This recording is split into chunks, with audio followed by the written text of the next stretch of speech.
Hello అందరికీ నమస్కారం అండి. ఇప్పుడు మీరు చూస్తుంది గూడవల్లిలో పీవీఆర్ వాళ్ళు వెంచర్ అండి.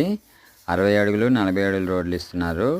అండ్ కాంపౌండ్ వాళ్ళు వాటర్ ట్యాంక్ వర్క్స్ జరుగుతున్నాయి. Under ground drainage electricity works అన్ని జరుగుతున్నాయండి. చాలా నియర్ బై ఉంటుందండి ఏలూరు రోడ్కి.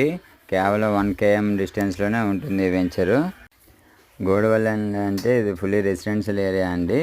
మన వెంచర్ నుండి నియర్ బై అన్ని శ్రీ చైతన్య నారాయణ కాలేజ్ ఇన్స్టిట్యూట్స్ ఉంటాయి. అండ్ మీకు ఊరికి ఆనుకొని ఉన్న వెంచర్ అండి. ఈ వెంచర్ దగ్గర నుండి మనకి బస్ ఫెసిలిటీ కూడా ఉంటుంది. ప్రతి 15 minutesకి ఆర్టీసీ బస్ స్టాండ్ నుండి మనకి బస్ ఫెసిలిటీ కూడా ఉంటుందండి. చాలా మంచి వెంచర్ అండి. చూడొచ్చు మొత్తం వర్క్స్ అన్నీ జరుగుతున్నాయి. క్లబ్ హౌస్ వర్క్స్ కూడా కంప్లీట్ అయిపోయిందండి. మొత్తం 4 ఫ్లోర్లు వేస్తున్నారు క్లబ్ హౌస్ కూడా. చాలా మంచి వెంచర్ అండి. ఇంట్రెస్ట్ ఉన్న వాళ్ళు పైన కనిపిస్తున్న నెంబర్కి కాల్ చేయండి. గజం వచ్చేసి 22,500 అండి. సో ఇంట్రెస్ట్ ఉన్న వాళ్ళు కాల్ చేయండి. Thank you.